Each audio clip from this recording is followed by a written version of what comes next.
નમસ્કાર ગુજરાત આજના તાજા સમાચારની અંદર આજે સાંજે 5 વાગે પીએમ કિસાન યોજનાનો 22મો હપ્તો જમા થશે। ખેડૂતોને હવે સારા સમાચાર મળી રહ્યા છે। મારી 3 માંગો ગરીબો માટે મહત્વની સાબિત થશે। એલપીજી સંકટ માટે મોટો નિર્ણય। હવે ગેસ સિલિન્ડર બુક કરાવો એટલે 45 દિવસનો સમય લાગશે। ગેસ સિલિન્ડરના ભાવની અંદર 60 રૂપિયાનો વધારો થયો છે। ખેડૂતોને નર્મદા પાણી આપવામાં આવશે બંધ। કાળઝાળ ગરમી વચ્ચે માવઠાની આગાહી। રાંધણ ગેસની અંદર હવે મિત્રો સરકાર દ્વારા સબસિડી પાછી ખેંચવામાં આવશે। ગેસના બાટલાને લઈને સૌથી મોટા ખરાબ સમાચાર આવ્યા। લ્યો હવે મિત્રો પરેશભાઈ ગોસ્વામીએ નવી આગાહી જાહેર કરી છે। માવઠું ગુજરાત રાજ્યમાં થવાની શક્યતા છે। એસબીઆઈ ખાતું છે તો 10 લાખ રૂપિયા મળશે। 100%ની ગેરંટીની સાથે તમને ફિક્સ વ્યાજ પણ મળશે। રેશન કાર્ડ ધારકો માટે મોટા સમાચાર આવ્યા। ખેડૂતોના ખાતામાં જમા થશે પૈસા। પશુ કિસાન ક્રેડિટ કાર્ડ અંતર્ગત ખેડૂતોને લાભ। સોના ચાંદીના ભાવ ઘટ્યા અને ખેડૂતોની 2 લાખ રૂપિયા સુધીની લોન માફ થઈ। આ સાથે ખેડૂતોને પીએમ કિસાન સન્માન નિધિ યોજનાના હપ્તા સાથે માનધન યોજનાનો હપ્તો પણ આપવામાં આવશે। ગૂગલ મેપ અને આધાર કાર્ડ લિંક થશે। મોંઘવારીના હિસાબે પગાર વધશે। લોન લેવા માંગતા લોકો આજનો આ વિડીયો પૂરો જોજો। મુખ્યમંત્રી દ્વારા હવે તમારું કામ નહીં અટકે એ વાત કરવામાં આવી છે। આજના સૌથી મોટા ખેડૂત સમાચાર અને આજના તાજા સોના ચાંદીના ભાવ જાણીશું આજના વિડીયોની અંદર। તો મિત્રો દરેક સમાચાર દરેક માહિતી જણાવીએ એ પહેલાં જો તમે અમારી ટોટલ માહિતી યુટ્યુબ ચેનલ પર નવા છો તો ખાસ કરી અમારી યુટ્યુબ ચેનલને અત્યારે સબસ્ક્રાઇબ કરી લેજો, જેથી કરી મિત્રો દેશ દુનિયા અને ગુજરાતના તાજા મોટા અને મહત્વના સમાચાર તમને સૌપ્રથમ અમારી ટોટલ માહિતી યુટ્યુબ ચેનલના માધ્યમથી દિવસભર અને સમયસર મળતા રહે। તો મિત્રો આજના તાજા સમાચારની શરૂઆત કરીએ તો ખેડૂતોના ખાતાની અંદર 2000 રૂપિયાનો 22મો હપ્તો આજે જમા થશે અને આજે સાંજે 5 વાગે તમારા ખાતાની અંદર આ હપ્તો છે એ આપવામાં આવશે। સરકાર દ્વારા ઓફિશિયલી માહિતી પણ આપી દેવામાં આવી છે અને પીએમ કિસાન સન્માન નિધિ યોજના અંતર્ગત 2000 રૂપિયાના હપ્તા વિશે આતુરતાથી રાહ જોઈને બેઠેલા ખેડૂતો માટે સારા સમાચાર પણ આવી ગયા છે। જે ખેડૂતોએ ફાર્મર રજિસ્ટ્રી કરાવેલું છે, એગ્રીસ્ટેક પ્રોજેક્ટ હેઠળ ખેડૂતો નોંધણી પણ કરાવેલી છે, એવા ખેડૂતોને આ હપ્તો આજે મળશે અને જે ખેડૂતોનું કેવાયસી બાકી રહી ગયું છે, સાથે જેમને પણ લિંક કરાવેલું આધાર કાર્ડ અને બેંક એકાઉન્ટ છે નથી, તો એવા ખેડૂતોને આ હપ્તો છે મોડો મળશે। હવે ક્યારે હપ્તો મળશે એના વિશેની સરકાર દ્વારા છે એ માહિતી આપવામાં આવી છે, જે તમને આજના વિડીયોની અંદર જણાવવાની છે। એ પહેલાં તમને જણાવી દઈએ તો 13 માર્ચ એટલે કે આજે ખેડૂતોના ખાતાની અંદર કુલ મળી અને 18,640 કરોડ રૂપિયા છે જમા થશે। સરકાર આ પૈસા જમા કરશે અને ડીબીટીના માધ્યમથી ડાયરેક્ટ બેંક ટ્રાન્સફરના માધ્યમથી તમારા બેંક ખાતાની અંદર આ પૈસા છે એ આપી દેવામાં આવશે। તો હવે તમે પણ સરકારી યોજનાના લાભ મેળવવા માંગો છો, આ યોજના સાથે બીજી ઘણી બધી સરકારે યોજના બહાર પાડી છે જાણવા માંગો છો તો અમારી યુટ્યુબ ચેનલને અત્યારે સબસ્ક્રાઈબ કરી લેજો। ત્યાર પછી સમાચારની અંદર આગળ જોઈએ તો મિત્રો હવે તમે જીઓ, એરટેલ કે પછી વીઆઈનું સિમ કાર્ડ વાપરો છો તો તમારા માટે મહત્ત્વના 3 સમાચાર છે, જેમાં 3 માંગો છે એ ગરીબો માટે મહત્ત્વપૂર્ણ છે। પહેલી માંગ છે કે પ્રીપેડ મોબાઈલ કનેક્શન છે તો છેલ્લા રિચાર્જ શરૂ થાય ત્યાંથી ઓછામાં ઓછા 1 વર્ષ સુધી જો તમે સિમ કાર્ડમાં રિચાર્જ નથી કરાવ્યું, તમારા મોબાઈલમાં રિચાર્જ નથી કરાવ્યું તો 1 વર્ષ સુધી તમારામાં ફોન આવવા જોઈએ અને SMS આવવા જોઈએ। બીજું એ કે બંધ મોબાઈલ નંબર છે એ 3 મહિનાની અંદર રદ કરી દેવામાં આવે છે, કેન્સલ કરી દેવામાં આવે છે અને બીજાના નામે એ નંબર ટ્રાન્સફર થઈ જાય છે। તો એ જે સિસ્ટમ છે એની અંદર ફેરફાર થવો જોઈએ। એ કોઈ પણ મોબાઈલ નંબર છે 3 વર્ષ સુધી છે એ રિચાર્જ નથી કરાવતા તો એનું સિમ કાર્ડ બંધ થવું જોઈએ નહીં। ત્રીજું એ કે મોબાઈલ ઓપરેટર માટે લોકોને ઇન્કમિંગ કોલ્સ અને SMS પ્રાપ્ત થયા છે તે સુનિશ્ચિત કરવા માટે ઓછા ખર્ચ સસ્તું રિચાર્જ ઓફર કરવું જોઈએ। એટલે કે હવે રિચાર્જના પ્લાન જે મોંઘા થઈ ગયા છે એ હવે ઓછા કરવા જોઈએ અથવા તો સસ્તા કરવા જોઈએ। તો આ વિશે તમારું શું કહેવું છે નીચે કમેન્ટ બોક્સમાં ખાસ કરીને જણાવી દેજો। ત્યાર પછી સમાચારની અંદર આગળ જોઈએ તો એલપીજી સંકટ માટે સરકાર દ્વારા મોટો નિર્ણય લેવામાં આવ્યો છે। એલપીજી ગેસ સિલિન્ડર તમે બુક કરાવવા જાઓ છો તો હવે ગેસના બાટલાના બુકિંગના નિયમો છે એ બદલાઈ ગયા છે।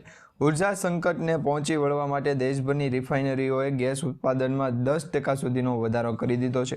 સરકારે યુનાઇટેડ સ્ટેટ અને નોર્વે જેવા દેશોમાંથી ગેસ ખરીદવાનો વિચાર કરી લીધો છે। જોકે લાંબા અંતરને કારણે આમાં સમય લાગી શકે અને ખર્ચમાં વધારો થઈ શકે। સરકારે રાહત આપવા માટે ESMA અને 25 દિવસના બુકિંગ નિયમ ઉપર છે એ નવો નિયમ લાગુ કર્યો છે। એલપીજી સંકટને કારણે રેસ્ટોરન્ટમાં ભોજન પણ મોંઘું થઈ શકે છે અને આવનારા સમયની અંદર જે ગેસ સિલિન્ડરની બુકિંગ કરવાની સિસ્ટમ છે એમાં લાંબી લાઈનો પણ લાગી શકે છે। ત્યાર પછી સમાચારની અંદર આગળ જોઈએ તો ખેડૂતોને નર્મદાનું પાણી આપવાનું બંધ કરવામાં આવશે. બનાસકાંઠા અને પાટણ જિલ્લાના ખેડૂતો માટે નર્મદા નિગમના મોટો નિર્ણય સામે આવ્યો છે. કેનાલની સફાઈ અને જાળવણી માટે બિનઅધિકૃત મશીનો હટાવવાની સૂચના આપવામાં આવી છે. નિયમ ભંગ કરનાર ખેડૂતોને પંપ જપ્ત કરી દેવામાં આવશે અને રાંધનપુર નર્મદા વિભાગને પત્ર જાહેર કરવામાં આવ્યો છે, જેના કારણે સિંચાઈનું પાણી આપવું બંધ થશે. ખેડૂતોમાં રોષ વ્યાપી ગયો છે અને કારણ કે ઉનાળાના પાકની તૈયારીઓ ચાલી રહી છે અને એવામાં જો ખેડૂતોને 1-2 કલાક મોડું પાણી મળે તો પણ તકલીફ અને આખો દિવસ પાણી ન મળે તો પણ તકલીફ રહેશે. ત્યાર પછી સમાચારની અંદર આગળ જોઈએ તો કાળઝાળ ગરમી વચ્ચે અંબાલાલ પટેલે કરી છે માવઠા વિશેની આગાહી. મિત્રો, કાળઝાળ ગરમી વચ્ચે માવઠાની આગાહી કરવામાં આવી રહી છે. હવામાન નિષ્ણાંત અંબાલાલ પટેલ દ્વારા 18 માર્ચથી લઈને 25 માર્ચ સુધી રાજ્યમાં માવઠાની સંભાવના વ્યક્ત કરવામાં આવી છે. ભારે પવનના કારણે આંબા ઉપર રહેલા મોર પણ ખરી પડ્યા છે. સાંજે ભારતમાં દક્ષિણ પૂર્વના કેટલાય ભાગોમાં ચોમાસા જેવા માહોલ સર્જાઈ ગયા છે. તો બીજી તરફ જોઈએ તો ઓરેન્જ એલર્ટ જાહેર કરવામાં આવ્યું છે. રાજ્યમાં અમુક જિલ્લાઓની અંદર તો યલો એલર્ટ અને ઓરેન્જ એલર્ટો પણ જાહેર થઈ ગયા છે. લોકોને બિનજરૂરી બહાર નીકળવું નહીં તે માટેની પણ ખાસ છે, એ તમે કાળજી રાખજો. ત્યાર પછી સમાચારની અંદર આગળ જોઈએ તો રાંધણ ગેસ એટલે કે LPG ગેસ સિલિન્ડરના કિંમતની અંદર 60 રૂપિયાનો વધારો આવ્યો છે. જે પહેલાં મિત્રો 866 રૂપિયા પ્રતિ ગેસ સિલિન્ડર બાટલો મળતો હતો, હવે એ જ ગેસ સિલિન્ડર બાટલાની કિંમત જે છે એ તમે અત્યારે જુઓ તો એ 926 કિલોમીટર પ્રતિ કલાકે પહોંચી ગયો છે. હવે એ તમને માપવાનું છે કે ગુજરાત રાજ્યની અંદર કોઈ એક જે છે એ સરકારી યોજનાનો લાભ લેતા હોય અને એમાં પણ જો રાંધણ ગેસનો ઉપયોગ કરતા હોય અને રાંધણ ગેસ ન મળે તો એ કર્મચારીઓને શું વિચારવાનું રહેશે. તો એ બાબતે તમે નીચે કમેન્ટ બોક્સમાં ખાસ કરીને પ્રશ્નનો જવાબ આપજો. ત્યાર પછી સમાચારની અંદર આગળ જોઈએ તો હવે સૌથી મોટા ખરાબ સમાચાર કે આજથી મિત્રો હવે ગામડાના લોકોને LPG ગેસ સિલિન્ડર બુક કરાવવા માટે 45 દિવસની રાહ જોવીને બેઠવું પડશે. હવે મિત્રો આજથી જ આ નિયમ લાગુ થયા છે, એટલે ગેસ બાટલાને લઈને સૌથી મોટા ખરાબ સમાચાર પણ કહી શકાય. એની પાછળનું કારણ છે કે ઈરાન કટોકટીને કારણે LPG ઇંધણની જે ખરીદી છે એમાં ગભરાટ ફેલાવવા અને જેના કારણે સ્થિતિ મુશ્કેલ બની ગઈ. દરમિયાન કેન્દ્ર સરકારે ગઈકાલે પોતાના નિર્ણયથી સુધારો કર્યો અને આ સાથે હવે આજે ફરી વખત એક જે છે એ વિડીયો વાયરલ થઈ રહ્યો છે, જેમાં કહેવામાં આવી રહ્યું છે કે હાર્દિક પાંડ્યાએ જે છે એ પોતાની જે જર્સી છે એને સ્વેટરની જેમ અત્યારે ઉપયોગમાં લીધી છે. તો આ બાબતે શું કહેવું કે ગુજરાતના દરિયાકાંઠાના વિસ્તારને આ કે પછી ખરેખર આ જ માહિતી છે કે ગુજરાત રાજ્યના જે ખેડૂતો છે એમની પાસે પૂરતું નોલેજ નથી. ત્યાર પછી સમાચારની અંદર આગળ જોઈએ તો અત્યારે જે છે એ ફેરફાર કરી અને મહત્વપૂર્ણ બનાવી આપીશ. ત્યાર પછી સમાચારની અંદર આગળ જોઈએ તો ગુજરાત રાજ્યની અંદર પણ મહત્વપૂર્ણ બાબતો છે એ જ જાણીતા. હવે આ પછી ગુજરાતના કયા લોકો સુધી છે આપણે માહિતી શેર કરવાની છે તમને જણાવી દઈએ તો આજથી નવા નિયમો લાગુ થયા છે. 45 દિવસ પછી છે તમે નવું ગેસ સિલિન્ડર બુક કરાવી શકશો અને એ પણ ગ્રામીણ વિસ્તારની અંદર. જો તમે શહેરી વિસ્તારમાં રહેતા તો મિત્રો તમારે છે એ 25 દિવસની અંદર ગેસ સિલિન્ડર બુકિંગ કરાવી લેવો જોઈશે. ઈરાન અને કટોકટી સમયે જે ભારત દેશની નજીક ઉભેલા દેશો છે એમને મોદી સરકાર પણ ક્યારેય માફ જે છે એ વાંક કાઢશે નહીં. આ બાબત સુધીનો મોહિત કુમારને જે છે એ મોહનદાસનો જે કસુંબો છે એ ચડેલો લાગે. ત્યાર પછી સમાચારની અંદર આગળ જોઈએ તો મિત્રો હવે 19 તારીખથી લઈ અને 22 માર્ચ સુધી ગુજરાત રાજ્યના ઘણા બધા વિવિધ કાર્યક્રમો છે, ગુજરાતના લોકેશનો પણ છે અને આ દરેક પ્રશ્ન વિશે તમને જણાવવાનું એ કે અરબ સાગરના દરિયાની અંદર જે ભેજ પ્રમાણે માહિતી હોય અને છેલ્લો દિવસ જે હોય તે દિવસે તમારે જવાનું થાય. આડા દિવસે કોઈ પણ પ્રકારની કાર્યવાહી છે એ થશે નહીં અને આ બાજુ ગુજરાતના દરિયાકાંઠાના લોકેશનને પણ અસર છે એ મહત્વપૂર્ણ દર્શાવજો, જેથી કરીને આ લોકો પણ હવે છે એ શાંત વગાડી દઈએ છે કે જેને કારણે ગુજરાતના દરિયાકાંઠાના લોકોને મહત્વપૂર્ણ ટાઈમ સાથે. ત્યાર પછી સમાચારની અંદર આગળ જોઈએ તો મિત્રો હવે છે એ સમાચાર એવા મળી રહ્યા છે કે હવે સરકાર તરફથી SBI ખાતું હશે તો એમને 10 લાખ રૂપિયા આપવામાં આવશે. હવે જો સરકાર તરફથી બેંક એકાઉન્ટ હોય અને એ પણ જોઈન્ટ એકાઉન્ટ હોય તો જોઈન્ટ એકાઉન્ટમાં તેની ફેરફાર કરી અને મજૂર 200 છે એ તમે કરાવી દીધી કે જેથી કરીને ગુજરાતના દરિયાકાંઠાના વિસ્તારોનું લોકેશન પ્રમાણે મહત્વપૂર્ણ તો લગભગ દરેક લોકો છે એ વ્યવસાય જાય છે કે ગુજરાતના દરિયાકાંઠાના લોકેશન છે એ મહત્વપૂર્ણ બની જશે. આ માહિતી ગુજરાતના લોકોની નથી કે પછી ગુજરાતના દરિયાકાંઠાના લોકોની છે કે 7 દિવસની અંદર માવઠું છે એ પડશે અને અસર ગુજરાતના દરિયાકાંઠાના લોકેશન પ્રમાણે પડશે. આ માહિતી અરબ સાગરની અંદર જ લોકેશન કઢાવી અને લાવ્યો છું. તો આ માહિતીને ગુજરાતના લોકેશન માહિતીને શું ખબર પડી શકે? તો આ પ્રકારે અત્યારે છે વ્યવસ્થિત પ્રમાણે અસર દર્શાવી છે. ત્યાર પછી સમાચારની અંદર આગળ જોઈએ તો SBI બેંકની અંદર તમારું ખાતું છે તો તમને 10 લાખ રૂપિયા સુધી તો મળવાપાત્ર રહેશે. SBIમાં ખાતું હશે તો તમને 10 લાખ રૂપિયા સુધીની પશુ ગ્રામીણ બેંક છે એ લોન આપશે. પશુઓનો ઉછેર કરવો તેમાં તેમને વિસ્તૃત કરાવવા અને આ સાથે જે અબોલ મૂંગા પ્રાણીઓ છે તેમના માટે પણ સરકારે લાભ આપવાની જાહેરાત કરી છે. આ પહેલાં તમને ખ્યાલ હશે કે જો તમે ગાયના નિર્ભાવ ખર્ચ અંતર્ગત દર મહિને 2700 રૂપિયા અને દર 3 મહિને જે છે એ 3000 રૂપિયાનું વધારે પાલન થતું. તો આ પ્રકારે ગુજરાતના કંઈ કરવાનું નહોતું. વ્યવસ્થિત અંતરગામી અને ગુજરાતના લોકોને કમાવી દે એ બંનેમાં લોકેશન જમીન આસમાનનો ફેર પડે છે. માહિતી ગુજરાતના દરિયાકાંઠાના લોકેશન પ્રમાણે મહત્વપૂર્ણ ગુજરાત પણ નહોતું કે સરકારી યોજના પણ નથી. કારણ કે SBI બેંક ખાતાની અંદર જો તમે 10 લાખ રૂપિયા સુધીનું DBT કરાવો છો તો ગ્રામીણ ભારતમાં પશુપાલનો હેઠળ છે તમને એમાંથી જ લોન આપશે, એટલે કે DBTના માધ્યમથી લોન આપશે. તો આ બંને પ્રોસેસ છે એ ઠંડી પાણીની છે કે ગરમ પાણીની? તો આ માહિતી ગુજરાતના દરિયાકાંઠાના લોકેશન સ્વરૂપે અલગ જ જણાવી કે મહત્વપૂર્ણ બાબતે જણાવી દે ગુજરાતના લોકેશનને પણ અસર દર્શાવી દીધી છે. ત્યાર પછી સમાચારની અંદર આગળ જોઈએ તો 100% ગેરંટી સાથે તમને ફ્રીમાં વ્યાજ છે એ મળશે, ફિક્સ વ્યાજ પણ મળશે. મહત્વપૂર્ણ બાબત એ છે કે બેંક ઓફ મહારાષ્ટ્રે પોતાના ગ્રાહકોને ફિક્સ ડિપોઝિટ એટલે કે FD ઉપર આકર્ષક વાવાઝોડું છે એમની સ્થિતિ કરાવી છે. અને મહત્વપૂર્ણ એ કે 444 સ્પેશિયલ FD પર સામાન્ય નાગરિકને 6.45%ની જે સિનિયર સિટીઝન છે એને વધારી અને હવે પછી છે એ કરવામાં આવેલ ઘટાડા સુધારા વધારાની વાત જણાવી તો એમાં મિત્રો 6.45% સિનિયર સિટીઝનને, 6.95% છે એ સુપર સિનિયર સિટીઝનને અને 7% જે છે એ વ્યાજ માલને આપવામાં આવ્યા છે. તો મહત્વપૂર્ણ બાબતોને લોકેશન પ્રમાણે અસર પણ ગુજરાતના દરિયાકાંઠાના લોકેશન પણ જણાવી દઈએ. ત્યાર પછી સમાચારની અંદર આગળ જોઈએ તો રાશન કાર્ડ ધારકો માટે મોટા સમાચાર આવી ગયા છે. જો દેશમાં લાખો ગરીબ પરિવારો એવા છે કે જે સસ્તા અનાજની દુકાનો ઉપર નિર્ભર છે. એમાંથી ઘણા લોકો સાચું પણ બોલે છે, ઘણા લોકો ખોટું પણ બોલે છે. સાચું બોલે છે એમના માટે મહત્વપૂર્ણ બાબત એ કે ગુજરાત રાજ્યની અંદર જ્યારે પણ તમે કોઈ પણ પ્રકારનું વસ્તુ કે પછી કોઈ પણ વસ્તુ ખોવાતી હોય તો આ પ્રમાણે અરબ સાગરના દરિયાની અંદર ભેજનું પ્રમાણ વધારે હોવાની શક્યતા હતી. તો આ માથાએ ગુજરાતના દરિયાકાંઠાના લોકેશનને જો એમાંથી બચાવી લીધા હોય તો સવારે ફરી એક વખત છે ધોકો આવત. તો આ બંને લોકેશન છે એ PM કિસાન સન્માન નિધિ યોજના અંતર્ગત જ લાભ આપે છે. હવે રેશન કાર્ડ ધારકો માટે આ મહત્વપૂર્ણ સમાચાર બની ગયા છે. કારણ કે મિત્રો હવે ખોટી રીતે અનાજ ઉપાડવાની ફરિયાદ આવતી હતી કે જો ખોટી રીતે અનાજનો જથ્થો વ્યવસ્થિત ચાલશે નહીં અથવા તો ગેરરીતિ અટકાશે તો પણ સરકારને છે જાણકારી આપવામાં આવશે.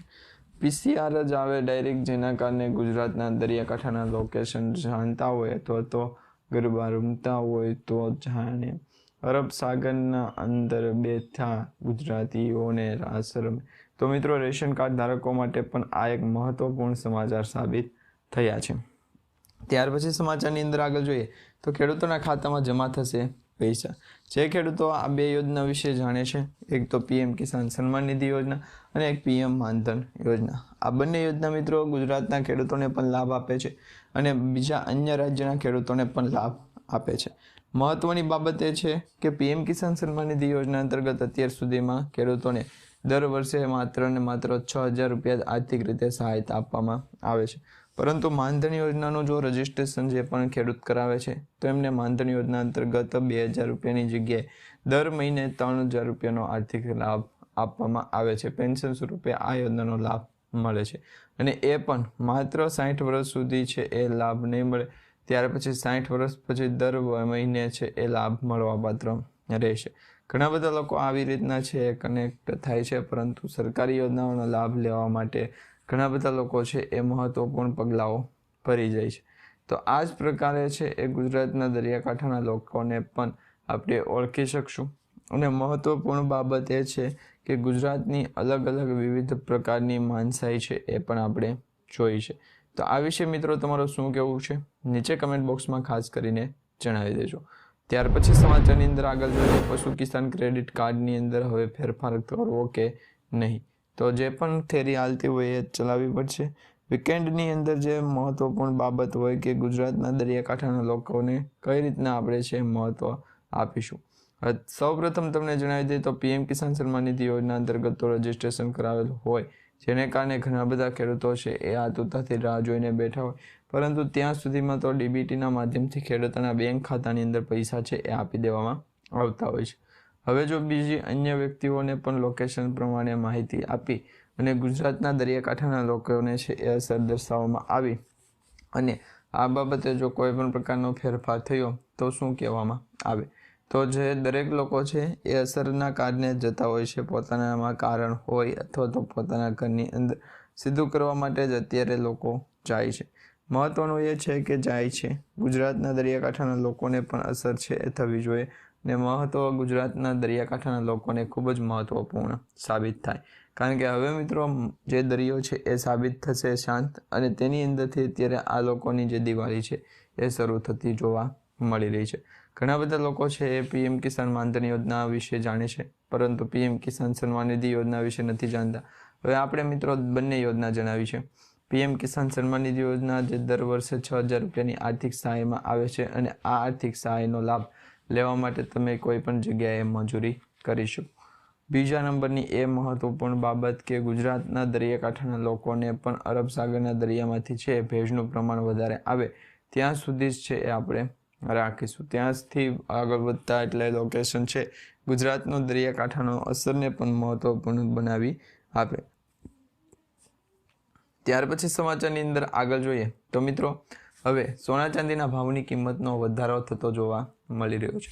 મિડલ ઇસ્ટમાં ચાલેલા યુદ્ધના કારણે સોના ચાંદીની કિંમત જે ઘટી હતી, ઓછી થઈ હતી, એ બધી હવે સોના ચાંદીની કિંમત ફરી વખત રિકવરીમાં આવશે અને સોના ચાંદીના ભાવ તો જે 2 ગણા થઈ ગયા છે એ 2 ગણાના ભાવ પણ હજી વધશે. પરંતુ અત્યારે સોના ચાંદીના ભાવ ઘટ્યા છે એના સમાચાર તમને જણાવીએ તો સોના અને ચાંદીના ભાવની અંદર સતત ત્રીજા દિવસે ઘટાડો નોંધાણો છે. IBJ એ મુજબ 24 કેરેટ સોનાના 10 ગ્રામ ભાવ છે એ 1177 રૂપિયા ઘટી 1,59,049 રૂપિયા થઈ ગયો છે, જ્યારે ચાંદીની કિંમત પ્રતિ કિલોગ્રામ જે છે એ 2,63,210 રૂપિયા થઈ ગઈ, જ્યારે પહેલાં 2,64,012 રૂપિયા જેવું હતું. તો આ માહિતી ગુજરાતના દરિયાકાંઠાના લોકોને લાગુ પડે કે નહીં? ગુજરાત અરબ સાગરના દરિયાની અંદર ભેજનું પ્રમાણ જે શોધે છે એ ભેજના પ્રમાણના કારણે જ વેધર એનાલિસિસ ફોરકાસ્ટ જાણકારી પ્રમાણે મહત્વપૂર્ણ બાબતો છે ચર્ચા કરવા ગયેલ છે. જેમાં અત્યંત મહત્વપૂર્ણ બાબત એ છે કે ગુજરાતના દરિયાકાંઠાની અંદર અત્યારે વેલ માછલી જે જોવા મળી શકે છે અને આવનારા દિવસોની અંદર તો તેની અંદર વધારે પડતી વેરાયટી છે એ જોવા મળી શકે છે. ત્યાર પછી સમાચારની અંદર આગળ જોઈએ ખેડૂતોની 2 લાખ રૂપિયા સુધીની લોન છે એ મહારાષ્ટ્ર સરકારે માફ કરી. ગુજરાત રાજ્યની અંદર છેલ્લા 24 વર્ષથી ભાજપની સરકાર છે, બીજેપી શાસન છે, તો ગુજરાતના ખેડૂતોની શા માટે લોન માફ નથી થતી? તે બાબતે ખેડૂતોની 2 લાખ રૂપિયા સુધીની જે લોન છે એ માફ કરવા બાબતે ઘણા બધા ખેડૂતો છે એ કમેન્ટ પણ કરી રહ્યા છે અને ઘણા બધા ખેડૂત મિત્રો એવું કહી રહ્યા છે કે જો મહારાષ્ટ્રના મુખ્યમંત્રી દેવેન્દ્ર ફડણવીસ 2026-27ના બજેટો રજૂ કરે અને એ પહેલાં જો ખેડૂતોના બેંક ખાતાની અંદર પૈસા મળે એ પ્રકારની માહિતીઓ શેર કરતા હોય તો એમના ઉપર જો એક વખત વિશ્વાસ મુકાવી દેવામાં આવે તો સત્તા 5 વર્ષ હોવા છતાં પણ અરબ સાગરના દરિયાની અંદર ભેજનું પ્રમાણ ત્યાં બેસાડી દઈએ. તો આ બાબતે ગુજરાતના દરિયાકાંઠાના લોકેશન છે એ મહત્વપૂર્ણ બનતા નથી અને અરબ સાગરના દરિયાની અંદર ભેજનું પ્રમાણ પણ વધારે છે, જેને કારણે ખેડૂતોને અત્યારે જે છે એ 2 લાખ રૂપિયા સુધીની લોન માફ થઈ તે બેંક ઓફ મહારાષ્ટ્રની અંદર છે થઈ છે, એટલે કે મહારાષ્ટ્રની ગવર્મેન્ટે કરી છે. જો મિત્રો આ યોજનાની અંદર કોઈ ફેરફાર હોત અને બીજી સરકારી બેંકે આ પ્રકારનું ખેડૂતોનું વચન છે પાળ્યું હોત તો ખિસ્સુ યુટ્યુબ ચેનલની અંદર પણ મહત્વપૂર્ણ સમાચાર મળતા હતા. તો એવા સમાચાર હવે ત્યાં બંધ થઈ ગયા છે અને આપણી આ યુટ્યુબ ચેનલના માધ્યમથી તમને મળશે. તો આ માટે ગુજરાતના દરિયાકાંઠાના લોકોને પણ દરેક લોકો સુધીના વોટ્સઅપ ગ્રુપ અને ફેસબુક ગ્રુપમાં આજનો વિડીયો શેર કરવો પડે. મિત્રો આજના સૌથી મોટા અને છેલ્લા સમાચાર જોઈ લઈએ તો હવે મોંઘવારીના હિસાબે પગાર વધારો થશે કે કેમ. તો મિત્રો ગુરુવારે સંસદમાં આમ આદમી પાર્ટીના રાજ્યસભાના સાંસદ રાઘવ ચડ્ઢાએ એક મોટો ખુલાસો કર્યો, મોટો મુદ્દો ઉઠાવ્યો. તેમને ભારતમાં તાત્કાલિક ઇન્ટરનેશનલ ફ્લિકિંગ સેલેરી રિવિઝન એક્ટ એટલે કે મોંઘવારી સાથે જોડાયેલા પગાર સંશોધન કાયદાઓ માટે લાગુ કરવામાં આવતી માંગને હજી એ કહ્યું છે કે આ કાયદો કરતાં લોકોને ફુગાવાથી થતા નુકસાનથી બચી જશે. સાથે કેન્દ્રીય બજેટ 2026-27 ઉપર ચર્ચા થઈ અને આ દરમિયાન રાઘવ ચડ્ડાએ જણાવ્યું હતું કે નાણાકીય વર્ષ 2018થી લઈ 2026 વચ્ચે પગારદાર ભારતીયોની વાસ્તવિક આવક છે એ 16% ઘટાડો થયો છે. તો આ બાબતે ઘણું બધું છે એ સાચું પણ છે, ઘણું બધું ખોટું પણ છે. આવતીકાલના વિડીયોની અંદર દરેક પ્રશ્નો તમને છે એ જણાવી દઈશું.